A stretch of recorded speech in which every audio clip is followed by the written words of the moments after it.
Ladies and gentlemen, Fourth and Trollers, welcome back to Fourth and Troll Fantasy, the most entertaining fantasy football podcast on the planet. I'm Noah Selby. And I'm Wes Selby. And we are back, and Bezos screwed us again. We thought we were going to have a good Thursday night game, and we didn't. And it sucked. And it was one of the worst nights of my life for a long time. A lot of fantasy implications in this game as we're about a month away from the fantasy playoffs. And yeah, it was a wild one. I want to read a text to you that I got, Wes. From my opponent this week. Yeah. If you watched Tuesday's show, you're potentially aware of maybe some of the players that were started in this game, but make sure you stick around here because we're going to talk about Thursday Night Football here in just a second. Why the text I received was, I was helping my girlfriend move, and she came in and saw me face in the ground on all fours. And she was like, what the happened? And I just laid there. So you're going to want to make sure you stick around here for Thursday Night Football recap here, guys. We got to go on. Eagles took down the Commanders, and what ended up being a closer game, but really wasn't at all. And I got some thoughts about Jayden Daniels I can't wait to talk about, Wes. So it's going to be a good one. Before we do all of that, sorry, of course, we're doing our Week 11 studs and duds. So make sure you stick around for that too, because you're always gonna be in for that one, and that's a fun one this week too. And Wes, I don't think you know why, but it's gonna be good. I'm excited to get into it. I don't know your stuff. Yeah, before we do all that, follow us on all our socials, subscribe, like, ring the bell. We got a bunch of stuff we're always putting out for you guys, and making sure we get good stuff going. We're giving away a signed James Cook jersey to a random patron. So if you head over to our Patreon, patreon.com/4thandtrollfantasy, any tier level, you are eligible to win a signed James Cook jersey. So make sure you get over there for that. We have merch at fourthandtrollstore.com. Always a blast over there shopping. Christmas, holiday season's coming around. And if you want to get anyone a little Teddy the Troll mug or whatever you want to do. Whoa. Did you hear that? No, I didn't. Was it a nice, was your little voice crack or you swallow wrong? No, when like gas, like a burp is like moving up your throat and it's like, 100%. Yeah. Yeah, it was like that. And I just like had to acknowledge it, or else if I tried to move past it, it would just been weird. Like, subscribe, ring the bell. And we got some news to talk about before we get into Thursday Night Football, Wes. Yeah, we're going to cap this off like a sandwich between some terrible news and some potentially really terrible news. So this is going to be a nice little awful news sandwich here. First things first, sorry, Colts fans. Sorry, Josh Downs owners. Anthony Richardson is back as a starter, baby. Ooh, yeah. They saw enough of Joe Flacco, and they said, out of here. Shout out to myself, Victory Lap Friday for me in a dynasty league. I traded away Joe Flacco and Josh Downs for Sam Laporta. I feel good already about that. We'll see how that works long term. But same division, Jaguars, Trevor Lawrence already declared out. And the Jaguars have a bye after this week. So that's probably why they want to make sure they have Trevor Lawrence in time to miss playoffs and just kind of play meaningless games there in Jacksonville. But regardless, Mac Jones is going to be the starter again. Adam Thielen has been activated off of IR. Potentially someone to keep an eye on with how Bryce Young has been playing. 2 wins in a row. They're on a win streak. Bryce Young is on a win streak. First time in his career in the NFL. Good Isaiah Pacheco. Man. I'm happy for him. Not to cut off your flow, dude. It's just like seeing him like smiling and happy is just like, man, it's easy to rag on him. And like, I don't know if he ends up being their starting quarterback next year, but man, good for him. That's exciting. It's exciting to see him succeed. He's positioning himself to at least make a case to be a backup on a good team. Maybe something later on. Maybe he stays in Carolina, but good for him. Let's go over to Kansas City. Isaiah Pacheco is expected to be designated off of IR. I think he already is, but he is unlikely to play this week. There's still a chance, so maybe next week. So Kareem Hunt owners, enjoy Hunt while you can. We'll see how that backfield looks. Speaking of which, Juju Smith-Schuster is expected to play against Buffalo this week. Gardner Minshew has been redeclared as the starter for the Raiders against the Dolphins this week. George Kittle, pay attention to this for Kittle owners. George Kittle is dealing with a hamstring injury that caused him to miss Wednesday's practice, but he was limited Thursday. Status is questionable. Hamstring injuries can turn into some big problems, so keep that in mind. Sam Laporta, guy I just traded for in Dynasty, hasn't practiced this week with a shoulder injury. Super fun. And Cooper Rush is dealing with a neck injury now. because the Cowboys need more problems. So he's going to be okay. It seems he's still practicing full, but something to monitor for all you Trey Lance believers. And then here's the last part of the news to end this in a terrible way, possibly. Darnell Mooney was limited in practice with an Achilles injury. Right now, still okay to play, but you never know what that could mean. Anyway, that's it for the news. Now, let's discuss some very interesting performances from Thursday night in what turned out to be a pretty boring game for most of it. Yeah, there were like 3 plays maybe that were like, whoa! And then the rest of it was like, oh, this is... Yep. Can I just go to bed? Like, I don't like. I didn't need to watch. This could have been an email. This Thursday Night Football game could have been an email. That's a good one. We'll go through our must starts and risky starts and don't starts as we always do. Just to start it out here, my must start was just the Commanders RB1. Now I haven't looked at snap share to know exactly who that was, but we're going to talk about both these guys here anyways. But we want to say Brian Robinson, who was the leading running back there. 14.2 fantasy points. Looked actually really good in my opinion, coming off of the injury.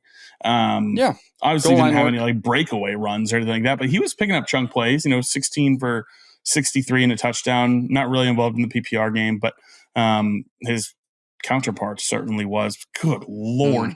Wow. And then we this guy was he your risky start? So I went into, and we switched it, right?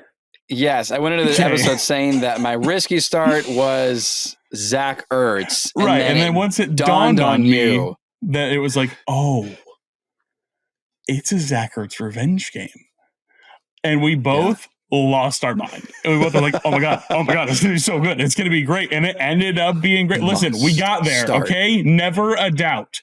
That's right. We knew it was going to happen, okay? We knew it was going to happen, all right? 18.7 fantasy points, 6 catches on 7 targets, which is what we've seen him doing. He gets these targets one way or another. Again, never a doubt. So what if it came on the last drive of the game? It still happened for you, okay? Right. But with 6 catches on 7 targets for 47 yards and a touchdown and the 2-point conversion. So that was great. Awesome. I'm so glad we both went so hard on that. And we were like, yes, we have to. Yeah. He has to be in a lineup. I went back and forth all day because I was so nervous about this play because I was like, oh, this matchup actually is not good for tight ends. Like this Philly has been really good against the tight end. Like this Philly defense has been a lot better. Right. And so I was back and forth all day. Almost went with Hunter Henry over Zach Ertz, who has been having, last week was down 3 solid weeks before that in a row since Drake May started playing. So I'm very happy that I went with Zach Ertz because good for you. I ended up starting Jayden Daniels. We'll talk about him in just a little bit. A risky start. My risky start was Devontae Smith. Disappointment, 6.9 points. I said the highs have been great. It's been super consistent. It's been awesome. But the lows, he sometimes just disappears. Like it just happens and he just doesn't play a huge role in the game. It's not just a Devontae Smith thing, to be completely honest. We'll talk about A.J. Brown here too, but A.J. Brown had a fairly disappointing game for his standards as well, based on his performances this year also. Pass defenses were both very good in this game. Run defenses were a little more susceptible to failure, to collapse, as we saw Saquon Barkley have a great game. But Devontae Smith, 6.9 fantasy points. I had a lot of hope towards the start of the game just before kickoff because I found out today was Devontae Smith's birthday. Well, that's right. I heard about that as well. Nick Sirianni is the kind of guy who will, he'll try and get you yours. He wants to give a storybook kind of play and stuff like that. He loves his team. Henceforth, why the first play of the game went to Jahan Dotson. I don't know if we all want to talk about that for a second, but it was like, one catch, first play of the game, against your old team, and then it was like, all right, get off the field. Yeah. Get out, scram. That's true. I didn't think about that. Like whatever. So, but 6.9 points. He did have 2 end zone targets. Obviously, the one was a great defensive play, and the other one, he was wide open, and Jalen Hurts just didn't find him, and then it was too late, and he tried to flip it over to him, but disappointing for sure, and that's why he's the risk. It's definitely he can disappear, and when it doesn't happen, it doesn't happen. So that was that. And then Austin Eckler was your must start. We flipped it. He was. Because of that. And abysmal on the ground for the record. Oh. It did not matter. It felt like he was the only player Jayden Daniels was throwing the football to. Oh yeah. We got into the fourth quarter. Chargers. We got into the fourth quarter and there was one target to a wide receiver, and that was it. It was all either Bates or Ertz or Eckler, and that was it. Like it did. Wild. Like it would. I want to save the conversation but Austin Eckler, risky start, was your must start, was a great play, obviously, because the PPR upside when you get 9 targets as a running back was great, was awesome, and they're clearly splitting this backfield up pretty well, and both guys seem to have that solid, like, high-end RB2 upside. And so this is, if you have either of them, great. I'm thrilled that I have Austin Eckler in the league. This is awesome. So yeah, good stuff there. And sharing the field at the same time with Brian Robinson as well. So it's not like that you have to be concerned about who's going to have more of a snap count. They're going to be on the field at the same time. Very interesting. They were talking about that formation. For the Commanders. Yeah, they were talking about that formation on the broadcast, and I thought it was really interesting. I feel like you don't often see that kind of like full, like I think they call it the pistol offense or whatever it was, but it was like both guys out there, both playing a role. It was really, really cool to see, and confuses defenses clearly because both guys had a really, really solid game. So good stuff there. Our don't starts, Wes, yours was Jeremy McNichols. He had some touchdowns, some upside there, but was not relevant, obviously, especially with Brian Robinson on the field. So hopefully he didn't get cute there and play him. Mine was Dallas Goedert. He ended up being more involved than Devontae Smith was, and even more. Let me check the yardage real quick. Only 3 receiving yards less than AJ Brown. He was the second target in this game, and so good. I guess technically third target. He finished third in targets, but still, 11.2 fantasy points. So some people out there did start him. I wouldn't count on it. The process was there with. He had 2 catches. One of them was a touchdown last week, but it's always going to be interesting there for Goddard. So there you go. Let's talk about some of these other guys real quick. Jalen Hurts, like I said, both pass defenses just kind of weren't letting people do anything here. So Hurts, kind of saves your week with the tush push touchdown because he only had, he had 18 for 28, 222 passing yards, no passing touchdowns. Tush push gets him there and gets him up to 18.8. So yeah. More so, whoever that Commanders defender is that tackled Saquon on the one saved the Jalen Hurts owners week. Jalen Hurts owners better send him a Christmas card. 12-point week. So disappointing stuff there for sure. AJ Brown, I already mentioned 11.5 points. So just kind of a down week for both of these receivers. Hopefully you get some performances to make up for it in the rest of the week. The Cowboys next week, so that'll be great. Oh yeah. Definitely a down performance from Terry McLaurin. 2 points. 2 targets the whole game.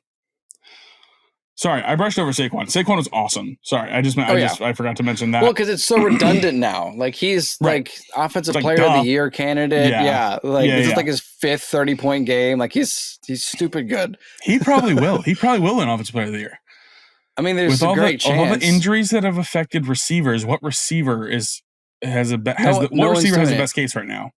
Well, McCaffrey got it last year, so right. This is Chase hasn't won in as many games as Saquon has, and Chase hasn't dominated as often as Saquon has. I feel like, like Eagles have won more Chase games. Has been really. I'm just talking about which wide receiver has the best case. I would say Chase is. Oh, wide receivers.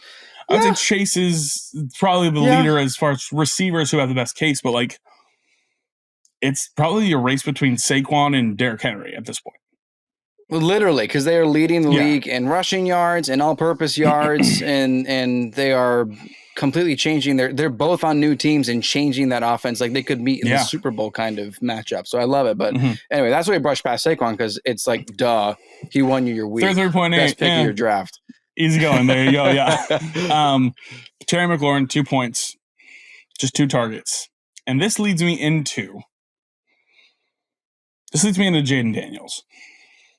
I think we need to have a conversation about Jayden Daniels because I think it's fair. I think there's a chance there's one of two things going on. They talked about it on the broadcast about how they want to protect him. They see they have a chance to go far in the playoffs. They see they have a chance to make a playoff run. Cliff has kind of said to him, we got to protect you, not letting him run as much. He has had 2 very down weeks in a row for his rushing upside. But Jayden Daniels is a 52-yard Hail Mary touchdown away from only having one of his last 5 games go over 16.2 fantasy points. And that's in 6-point passing touchdown. Yeah. Like, there needs to be a conversation here. Like, if he doesn't, if that ball doesn't get tipped and Noah Brown doesn't catch that, like, he has one game over 16 fantasy points in the last 5 games. And that's not starting caliber. Like, that's not a starting caliber quarterback for your fantasy football teams. I didn't even consider that because someone even commented, because that week against the Bears, I said Jayden Daniels was a dud. And he was for 59 minutes and 53 seconds of that game. And then that Hail Mary catch. And someone commented, wasn't a dud, got like 18 points. And I was like, yeah, because we all saw this 50-yard Hail Mary touchdown happening. But like, that was a bad week. But I didn't really put 2 and 2 together until you start talking about it. And this has been a pretty bad stretch. And we are now in a conversation. Really bad stretch, Let me pull up just, I'm going to just pull up a random league of mine. I'm in 9, because I have healthy habits. I'm going to just pull up quarterbacks that are available. And, of course, Anthony Richardson is available right now because most people dropped him because he was benched. So I'm not going to mess with that. Mind. But right. But, like, in just one league that I'm in, because I have Jayden Daniels. Yeah. Geno Smith is available. Stafford's available. Jameis Winston, Drake May, Will Levis. I mean... Caleb Williams Jameis is the one in that list that I'd probably consider. I'd still probably go Jayden Daniels on a weekly basis over most of those guys, but I'd consider Jameis. Sure. I'd probably consider Stafford. Stafford's had a down week last week, but the Browns have a really rough schedule coming up, and Stafford, of course, with Puka and Cooper Kupp, provided that what the Dolphins did to them on Monday night is not a sign, although they do have a really tough schedule. They have a very hard schedule going forward. Stupid, difficult, especially for wide receivers. I mean, luckily Kupp and Nakua are kind of like almost matchup proof. But because of the PPR volume. So if you're in PPR, you're set there. But the point being, there aren't a lot of quarterbacks to substitute Jayden Daniels for if you don't already have one. So So if Daniels is your only quarterback, like he is for me in that one league I just pulled up the quarterbacks available for, you're kind of stuck. Now you do have the rushing upside, which helps, but they do play. I meant the Commanders play the Cowboys next week. So there's a chance that Daniels does kind of bounce back and have a really solid game, which is fine, but it is worth having a conversation. I think we forgot he's a rookie. The way he's been playing, so clearly rookie of the year, record, but we were toying with the idea that he could be like an MVP. He could be the first rookie MVP since Jim Brown, and we're just figuring out like how good is this guy. So I think it's totally fair to question if Jayden Daniels should be benched in your fantasy lineup. Yeah, it's a reasonable question right now. Yeah, I mean, me personally, I drafted Kyler. I also drafted Jayden Daniels. I'll be starting Kyler moving forward. Like I will be making that shift and feel pretty good about it, to be honest. Like that'll be a pretty easy one for me. It's just been too disappointing I can't really fault actually. So I said those last 5 games, one of them was the game he did get hurt in, but that still, he's a Hail Mary away from 3 of his last 4 being less than 16.5 fantasy points. And that's not really what you want to consider. They've been tough matchups for sure. Chicago, Pittsburgh, and Philly. So maybe it's a conversation, next week he gets Dallas. Maybe it's a conversation of Kyler versus Jayden there, but I think I'd probably feel better going Kyler. If I'm being honest. You should, just for you personally, because after this bye week that we're here at week 11, it's Seahawks, Vikings, Seahawks, Patriots, Panthers, Rams. Yeah. Yeah. Kyler should dominate. Yeah. Yeah. From there on out. And we had that conversation with Marvin Harrison about, Fluker for real, is this a problem? And then we looked at the schedule and was like, oh, dude, Cardinals are in a great spot. So, yeah, I don't know, if someone sent me an offer for Jayden Daniels for whatever reason, I would definitely consider it. I don't know who's going to offer that trade, but maybe you package him and try to get someone. I don't know. But it's so, yeah. Thanks, dude. Yeah, let's talk about it. I don't know. Maybe we'll make a trade. I'll give you Don Achane. How about that? Straight up. Deal. No, I'll include Debo and everybody on my team because Jayden Daniels. This is collusion at all. If you're in our league, divert your ears. Yeah. I got to give the people what they want. Sorry, I meant to bring this up again. Anyway, sorry. We'll tie a bow on that. Jayden Daniels. It's been disappointing. I think you said it really well. We did forget he's a rookie, and he's had 3 really tough matchups, and the rough games have come against Pittsburgh, Chicago, and now Philly, who are all very good defenses. So I think it's just,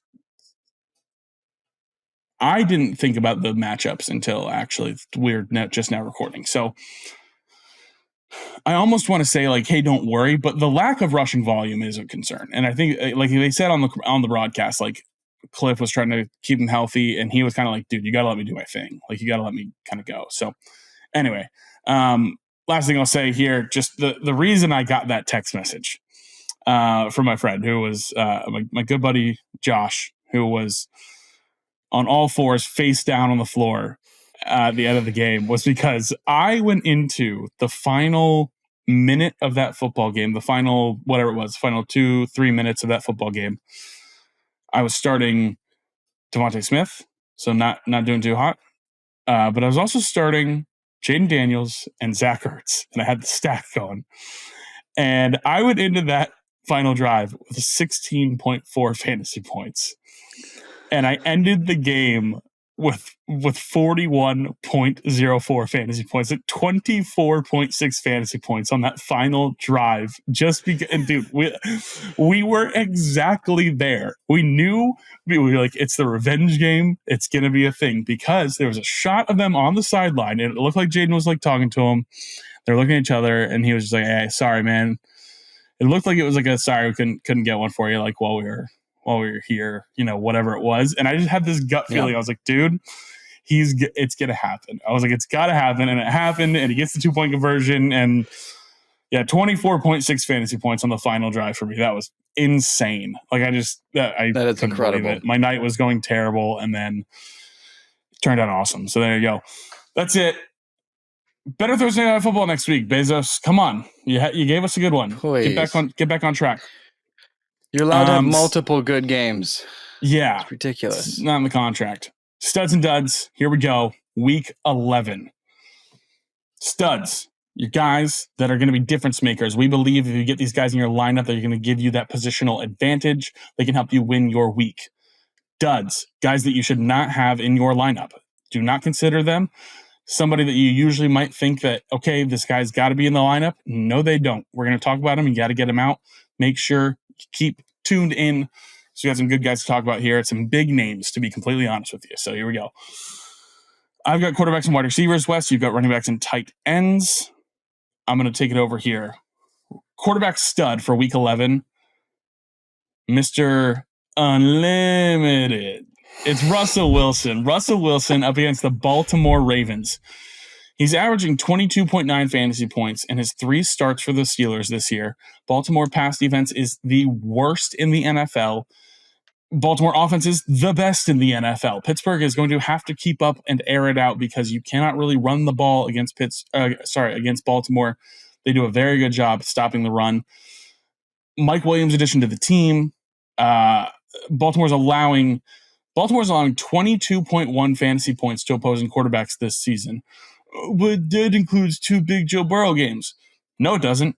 I purposefully excluded those games from the count, so it didn't skew stats for you. When you include those, it goes to 26.4 fantasy points per game. So Russ is cooking again. To be honest, he's been doing well, but then you look at the volume, they haven't thrown the ball a lot, but you cannot run the ball against Baltimore. I fully expect him to have upwards of 35 pass attempts in this game. And when you do that against Baltimore, you should have good things coming for you. So Russell Wilson is my stud quarterback. My dud, Sam Darnold, going up against the Tennessee Titans, is my dud quarterback. He has more interceptions than touchdowns over his last 5 games. A 6 touchdown to 7 interception touchdown to interception ratio. He's coming off of a 3 interception game against one of the worst pass defenses in the NFL in Jacksonville. And the Titans are allowing the fewest passing yards to quarterbacks this season, 156 yards. And for what it's worth, on the Las Vegas sports books, on the betting sports books, this game has the lowest over-under of the week. So this is not anticipated to be a high-scoring affair. And I'll be honest, Tennessee pass defense is pretty good. So you tend to kind of just run the football, expect to see Aaron Jones have a good game. TJ Hawkinson should still be able to get his and be a good PPR guy for you, but I'm not expecting a good game from Sam Darnold, and I think it's going to be a stinker and a disappointment, and I think you should definitely divert to and route to go another option. Russell Wilson, available in a lot of leagues, so good option there against Baltimore this week. So quarterbacks, done. Darnold has had a bit of a lesser half of the season since he played Green Bay. Yeah, I don't know what happened. The carriage turned into a pumpkin. It was just like it was a Cinderella story, and then he just pumpkined. It sucks. Yeah, it's been a disappointment for fantasy-wise, and they're not really winning a ton. Yeah. They started out undefeated. But that being said, just a little addition to for quarterbacks and the passing game in Pittsburgh. You and we each have George Pickens as a top 10 wide receiver of the week. Like we do, yeah. And Russell Wilson as a top 10 wide receiver or quarterback on the week. Like we are expecting this Steelers offense to do really well. So questions, and Luca, for real, if like Russ is like your starting quarterback here on out, it'd be very interesting to see how this game plays out. Yeah. Running backs, studs and duds. I have a very confident running back for my stud, very confident in my dud as well. I think there is no more question for my stud, whether or not you should or shouldn't start him. So let me say with conviction, you have to lock in, set it, forget it for the rest of the season, Chase Brown. He has earned that as a dominant running back in fantasy, ground and receiving game. I know they're playing the Chargers, but you don't have that option anymore because he's been so good. You don't have to look at the matchup with Chase Brown anymore. With Zach Moss gone, prove that Khalil Herbert is nothing for any kind of threat for taking Chase Brown's position. Yeah, I know someone that made a big move in one of my leagues, trading away Joe Mixon because they're that confident in Chase Brown. Again, This is my friend Marlo, who has Saquon Barkley and David Montgomery and now Chase Brown. So he's kind of okay. He got Lamar Jackson. So kind of all screwed. We're all screwed. Yeah, I feel like he's going to win. That's huge. Crazy. That's big. Amazing. So that being said, the confidence in Chase Brown is real. It's around the fantasy football community. Bet on him week after week. You don't need to check the matchups. Now, my dud, something I took a victory lap on for our Tuesday show, I was talking about how DeAndre Swift is going to have a nice 5-game stretch. You can go back. You can find it. Watch all our episodes. Leave a like and comment, subscribe, all that stuff. On every single episode from here on, go back, comment on all of them.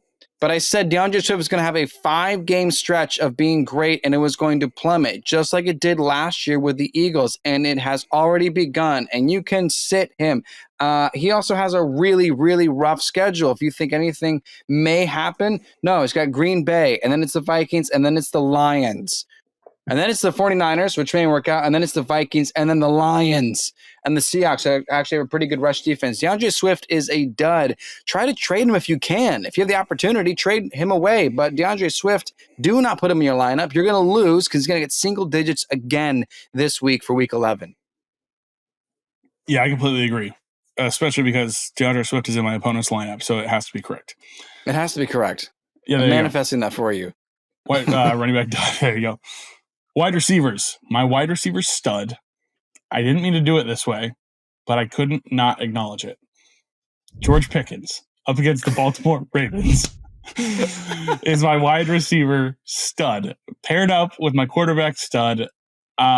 He's averaging 18 points per game with Russell Wilson. He has 2 touchdowns in his 3 games with Russell Wilson. The Ravens are allowing the most yards, touchdowns, and points per game to wide receivers. George Pickens has 50% of Pittsburgh's end zone targets this season. And like I said, I'm just not anticipating a good game on the ground for the Pittsburgh running backs, especially Jaylen Warren popping up with an injury on Thursday, a back injury, and being limited in practice. So not expecting a good game on the ground, and I'm definitely expecting a good game in the air. Mike Williams is going to be on the counterpart, so they're not going to be able to just focus on Pickens. And Pickens has been really impressive. And he's had like 2 plays called back on penalties and then like not getting 2 feet down. And he could have been a much bigger player for fantasy over the last 3 weeks than he has been. And he's already still been great. So George Pickens is my wide receiver stud. My wide receiver dud. It's CeeDee Lamb up against the Houston Texans. We're walking down Tyreek Hill without Tua territory here. Okay. Because of depth at the position at wide receiver, listen to me when I say this. You do not have to start CeeDee Lamb. Like he can tank your week. Cooper Rush is not going to do it. He had 21 receiving yards on 10 targets last week. 10 targets got him 21 receiving yards. 6 catches. He got you an 8-point day on 10 targets. That's terrible. That's terrible. And it's just the nature of the offense. You heard Mike McCarthy come out and say, no more running back by committee. Rico Dowdle is our starting guy. We got to get him more opportunities. Yeah, because they want to get the ball out of Cooper Rush's hands. Like Houston just picked off Jared Goff 5 times. Like, you do not have to start CeeDee Lamb. I have about 25 other wide receivers I would rather start over CeeDee Lamb this week. I do not have him as even a wide receiver 2. Like, we're walking dangerous territory. And that's why I said on Tuesday's show, trade him now while you can, because it is going to be bad. So CeeDee Lamb, get him out of your lineup. That is, I stand firm on that. Wow. I hope you're wrong, just because I want CD to be great, but I know I that would you're love CD to be great.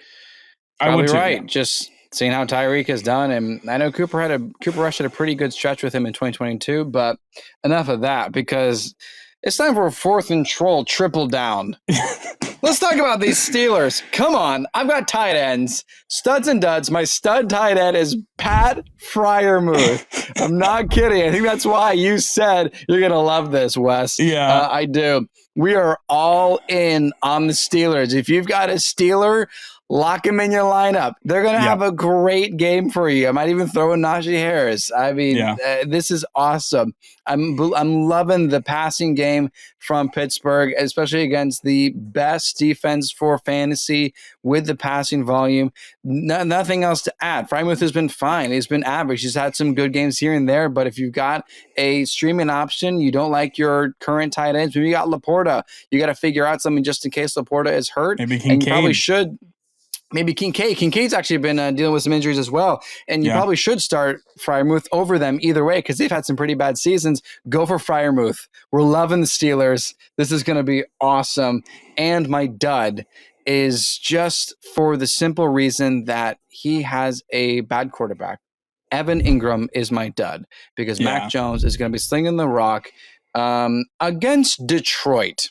Yeah. Against the Lions. Good luck with that. I've seen the Lions picked up all over for anyone that still has the Lions defense available, for those that do play with defenses. Yeah, plain and simple. Evan Ingram with Mac Jones as the quarterbacks, I do not buy it. I don't care how he did with Hunter Henry last season and the year before. Forget it. Evan Ingram, total dud on the week.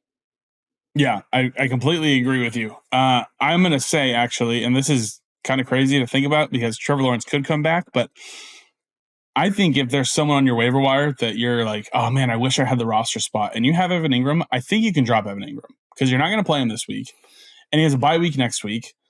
And then I don't know, like if you find another option, maybe let's say that Pat Freiermuth catches on and starts going on a roll here with Russ.